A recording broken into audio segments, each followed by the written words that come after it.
Good morning mga kababayan. Good morning ho. Dito na naman tayo sa ating pwesto. Dito sa favorite spot Shell mga kababayan.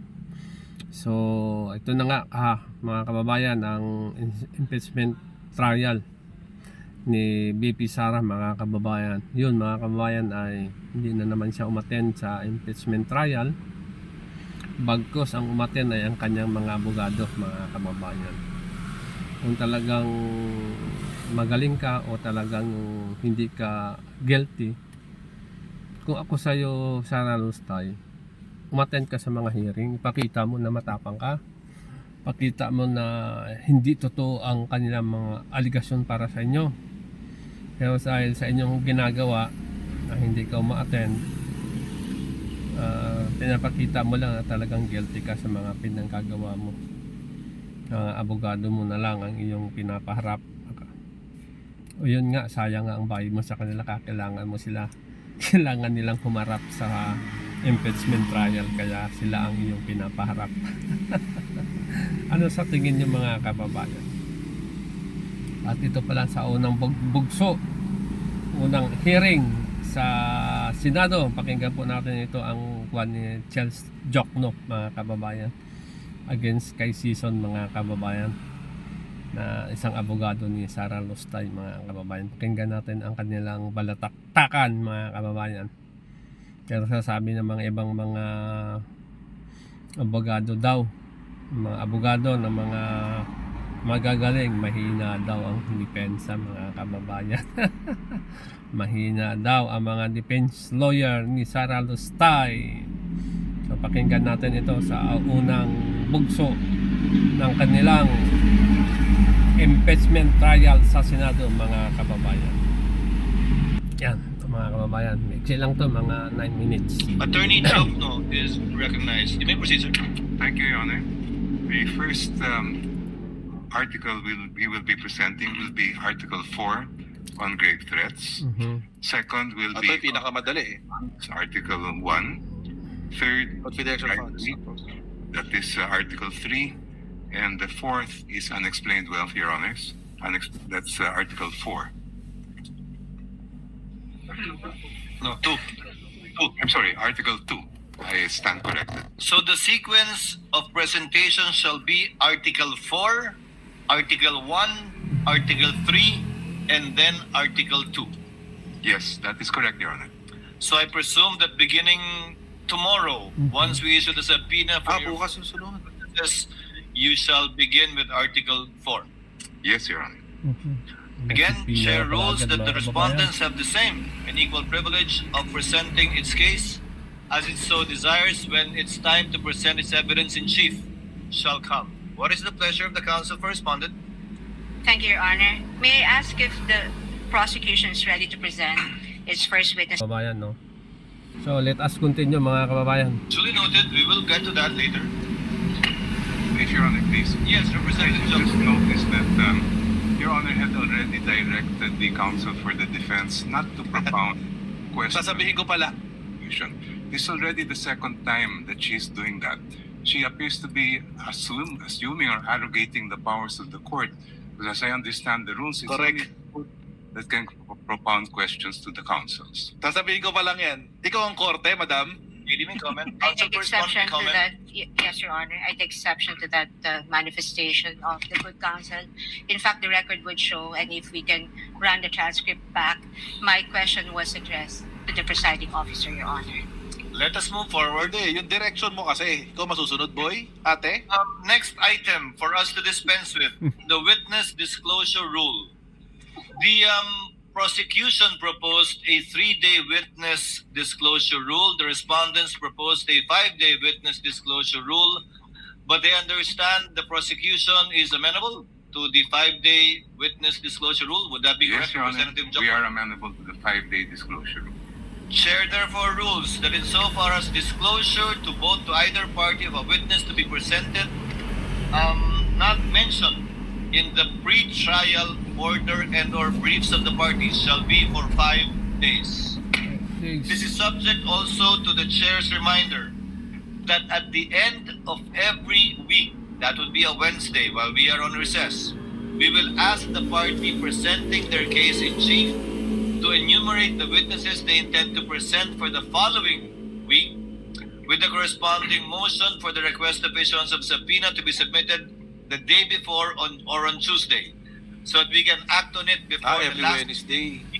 so that the subpoena can be properly issued in due course and in due time.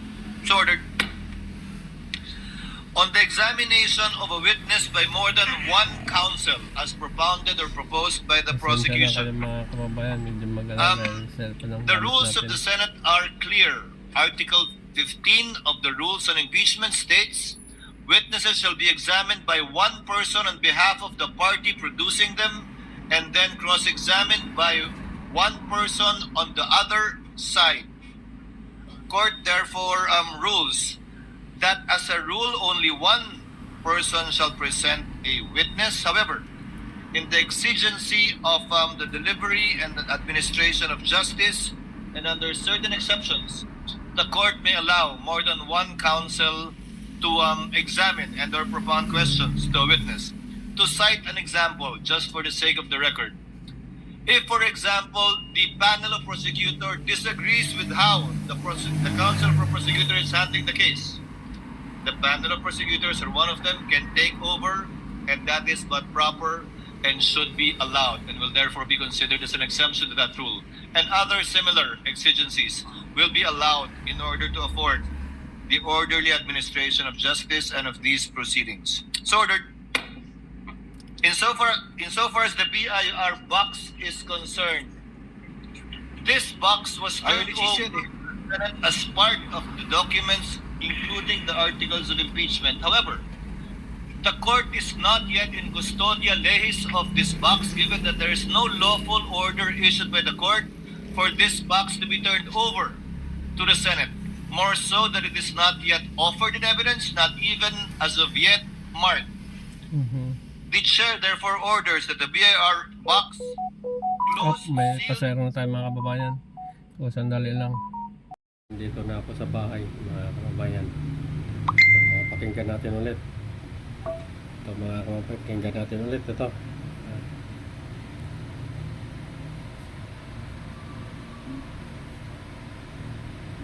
articles of impeachment. However, the court is not yet in custodia lehis of this box, given that there is no lawful order issued by the court for this box to be turned over to the Senate. More so that it is not yet offered in evidence, not even as of yet marked. The chair therefore orders that the BIR box, closed, sealed, and as it is received, be sent back to the BIR or the Bureau of Internal Revenue without prejudice to any action that the court may take if a motion will be filed by either party for the issuance of a subpoena, and we shall await action, if any, by the BIR Commissioner at that time. Sabi ni. So ordered. Tama.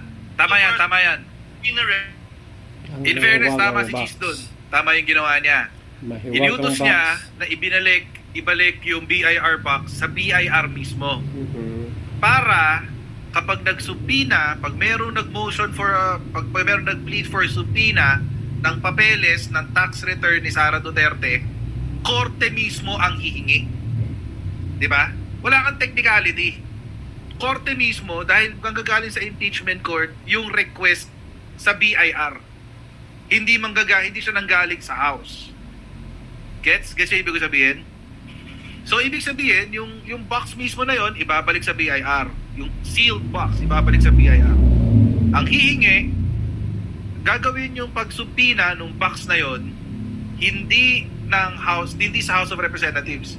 Ang hihingi, yung panel of prosecutors, i-request kay judge, si judge, magbobotohan nila kung papayag sila, yun doon nga yung magkakaproblema, kung papayag sila na isubpina yung box na yon para gamitin siyang ebidensya sa impeachment court. Pwede yon, pwede. Oo, court ang re-request. Mas maganda yon para hindi mabotasan nga naman yung impeachment. For a subpoena. If I understand the record, Your Honor, please to say subpoena both for ad testificandum and to sestecum. The motion filed Your by the Honor. prosecutors is only for a subpoena ad testificandum. That's why the chair is clarifying. Your Honor. I stand corrected, if Your Honor, please. It's just Counsel for us responded? testificandum. Counsel for respondent? If I may, Your Honor, just to set the Please record proceed. straight, the presiding officer earlier inquired mentioned that the court is not in receipt of any objection from the respondent. But just to set the record straight, the respondent has not received any copy of the request for subpoena being mentioned today, Your Honor. Were we able to? What we received, Your Honor, was a manifestation containing the list of the witnesses of the prosecution for July 6, 7, and 8, Your Honor. And so it would be impossible for the defense or the respondent to object or to even comment on a request that we were not served with any copy with. The two witnesses against whom a subpoena has been requested by the prosecution were mentioned in the pre-trial brief of the prosecution and was not commented on by the respondent in their pre-trial brief. Hindi kayo nag-comment. The court would Alpa kayo. be more than glad, or reservations, the court would be more than glad to hear it before ruling on the motion for the issuance of a subpoena on That's these fine. two NBI agents. At this point, Your Honor, that's fine. We'll just place on record our objections as the testimonial evidence is presented. Duly noted. Chair hereby orders that the subpoena ad testificandum enduces tecum be issued to the aforementioned two NBI agents contained in the motion filed by the counsel for the prosecutors. Although by nature subpoena is ex parte, we would Chair would instruct the clerk of court to kindly upload all of the filings of all of the parties to the website for the information not only of the senator judges, but also of the parties and their counsels. The chair earlier, counsel for respondent said that witnesses for the succeeding week shall be manifested in open court on the last day of the trial, in this case by Wednesday. So far as the next week's trial Okay. is concerned. So ordered. So, yun na nga mga kababayan, natapos na yung kanilang unang araw na impeachment trial. Pero mga kababayan, excuse me po, wala tayong nakitang persona ni Sara Lustay, mga kababayan. So, ibig sabihin lang yan ay parang binabaliwala niya na itong hearing ng senado, ang kanyang impeachment trial. Ang pinapadala niya lang ay ang kanyang mga defense team, mga kababayan. So nakikita natin na dapat lahat ng mga na-impeachment nasa impeachment trial ay uma-attend personal, katulad kay Joseph Estrada, kay Gutierrez, kay dating Chief Justice Corona. So lahat sila uma-attend ng hearing. Pero itong ating Vice Presidente ay talaga namang tigasin, mga kababayan. So sa aking palagay, mga kababayan, ay pag siyang sumagot, baka sablay baka sablay yung mga kanyang mga sasagutin, mga kababayan. Kaya hindi umaattend, hindi nagpapakita, mga kababayan. So sa aking palagay ay talagang gira itong ating Vice Presidente at dapat lang siya ma-impeach, mga kababayan. So sige, dito na lang. Maraming salamat po sa oras niyo. Maraming salamat sa time niyo at panonood sa ating munting vlog. Maraming salamat po. Bye bye. God bless us all.